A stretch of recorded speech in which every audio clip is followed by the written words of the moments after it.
Hey everybody, I'm Dave with Growing the Home Garden. Today we are going to plant some shrubs, and not just anywhere. We're going to plant them near a foundation of a house. This is our house, and we don't want to get them too close. There's some concerns you can have when you plant a plant too close to a house. So there's several things we're going to go over here, and hopefully this will be helpful to you. Hit the like button, subscribe if it is. But let's move on, and let me show you what we're doing first. Okay, now the other day I bought these. These are Blue Arrow Juniper plants. And the Blue Arrow Juniper has a radius of about 2 feet, and it grows up to around 15, although I've seen some reports where it grows up to 20. And it's perfect for this spot on the side of our house where we're going to place it. But there's a couple things we need to pay attention to. So every house is going to have this, a little bit of an overhang from the roof area. Most of the time, your rain is not going to come down from that spot here. So you're going to want to make sure that when you're planting that you take that into account. The other thing that you need to consider is that you've got a foundation over here somewhere in the ground. And you do not want to have your roots growing so close that they're going to go into your foundation and cause issues later. I'm calculating about 16 inches from the side of the house to cover the drip line. Now beyond that, I want to have a small little buffer so I don't have it going all the way over to the house. So I'm going to factor about 6 more inches. So that puts us right about here to 22 to 24 inches, okay? And we need to factor in another foot out to accommodate the the diameter of this shrub. So we're going to go from 24 inches to 36. So this would be the center point of where I will plant this. So that's going to be 36 inches out from the house. And that should give a little bit of a gap behind the shrub so that it has some breathing room, so some air can circulate, and without getting into the house foundation or under the eave area. Let's go see what that looks like. I'm going to bring this shrub here, and we're going to place it right at the center of 36, just like this. And we'll step back, and we'll check to make sure it's fairly centered on those windows right there. So to double check, we are 90 inches apart on our windows, so at 45 would be considered centered.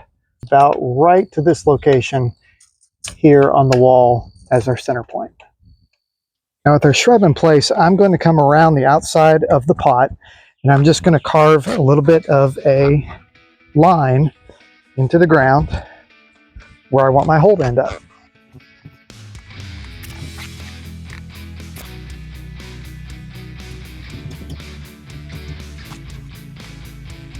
Now you probably noticed that the hole, or the line that I made, is just a little bit wider than the pot. A lot of recommendations will tell you to make it twice the size of the root ball. I don't really agree with that because I think you want the roots to start getting into the natural soil, what they're going to be growing into, as quickly as possible. I think what you do is you dig your hole, you scuff up the edges of the hole to give access points for the little roots to kind of grab in on. And once you've done that, you're doing pretty good. You don't need to amend the hole with any kind of extra soil. Use what's native. And if you want to do any kind of amendment, use it on the soil surface so it will gradually go into the ground and it's sort of absorb it. You want any kind of nutrients to be outside of the drip line of the shrub. So if it's outside that drip line, that's where the roots are going to be moving to, and that's where they're going to get the most benefit. It will encourage those roots to move outward from the main part of the plant. So once we have our outline, we're going to move the shrub out of the way and actually dig the hole.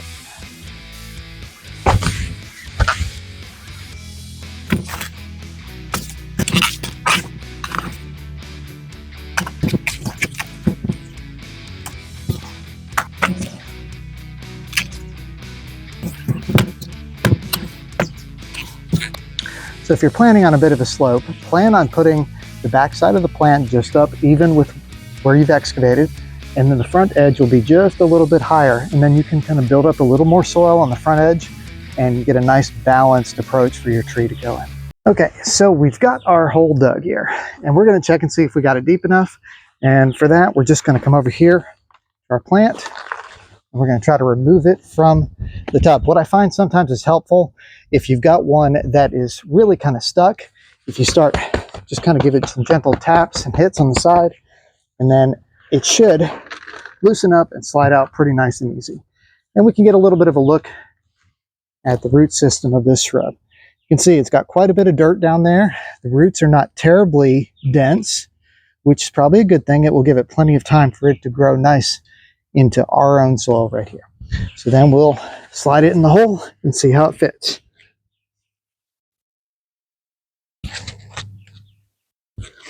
So I'm going to actually dig this down another inch or two to get it a little bit more to the level that I want it to go to.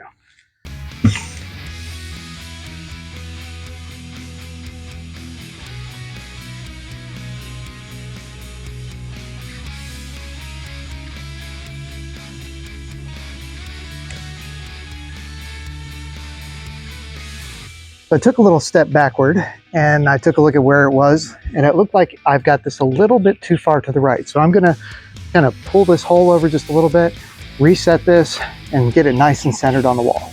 All right, you're going to notice that there's quite a few weeds around. I am going to scrape the surface of the soil all around the hole, and that way I'll have a nice clear location for the tree to be. And we're going to come back with some mulch here in a few minutes once we get it planted.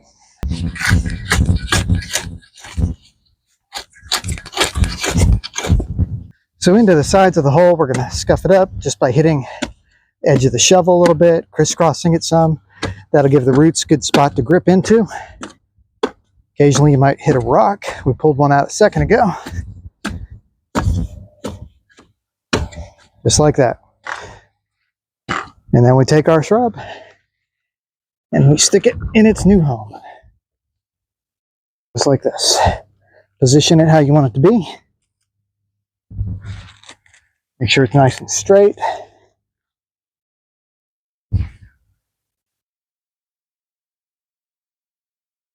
And then backfill. Hold it in place. Tuck that backfill in a little bit as you go so it's nice and tight against the root ball.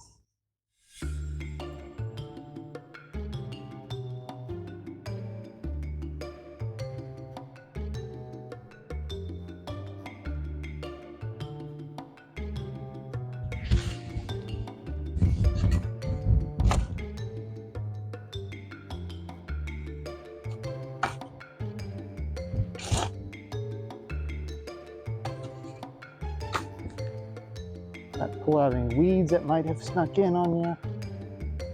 You don't want those regrowing.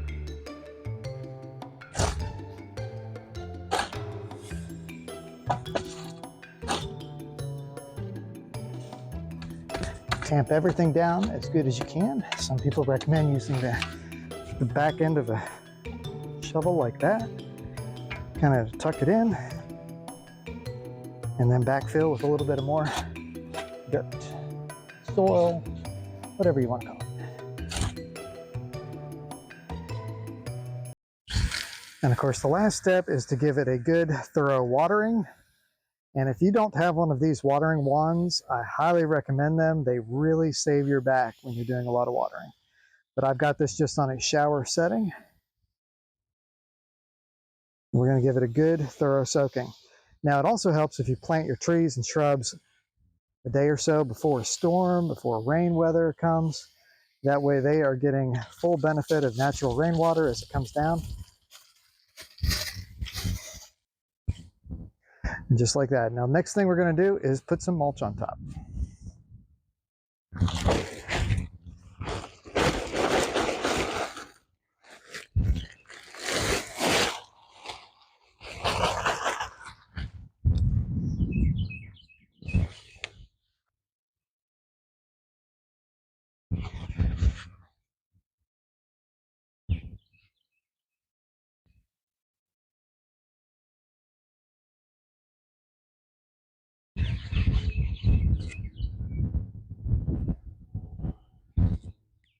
As you can see, we're just using a brown hardwood mulch right here.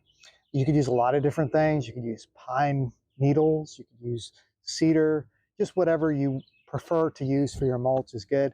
Now, these are cedar trees, so they are going to do fine in a lot of conditions. They probably don't need a huge amount of mulch around them. And you definitely want to make sure that you do not cover the top of the crown of the plant with that mulch. You want to kind of leave the top of the crown a little bit open so that it can dry out, because these things do not need to have a lot of moisture around the roots. But where the mulch is beneficial is that it keeps the roots cooler in the summertime, and it also prevents weeds from growing up and around the bottom of the plant. And this whole area is going to eventually get mulched, but I'm going to do it piece by piece as I plant things, and then I'll fill in the gaps in the middle. And in this case, we're starting with these 2 cedar trees. So key points here: check out your eaves and make sure that the overhang is going to allow water to come down on top of your plants. Make sure you're not planting too close to the foundation for the plant, and that you're allowing enough room for the diameter of the plant so that it can breathe and have good airflow. That's really important if you're wanting to prevent any kind of fungal diseases from happening on your plants, which who wants a fungal disease? So don't forget about the drainage, because you're going to want to make sure that the water moves freely away from your foundation. You don't want to build up the area back behind your plant such that the water goes to your foundation. Keep everything flowing away and flowing away from the plant so that it can be nice and well drained. And so here we go. We've got the 2 junipers all planted, one over here between those 2 windows and the other one over here. I used a little bit of mulch there to make sure that the area immediately around the shrubs is not going to get all weed infested again. And we will gradually work our way through here. I just got mulch, so I need to get some mulch around that plant and a few others that we worked on down over here yesterday. So we've got a lot going on. This whole area will be a mulch bed eventually. Little stepping stone pathway is going to go in, leading over to where the hose spigots and everything are. But there you go. That's how I would plant them. There might be some different ways to do it, but I've rarely ever had a plant not succeed by planting it like I just did here. So hope that's helpful to you. If it is, hit the like button, subscribe, and we'll catch you next time on Growing the Home Garden.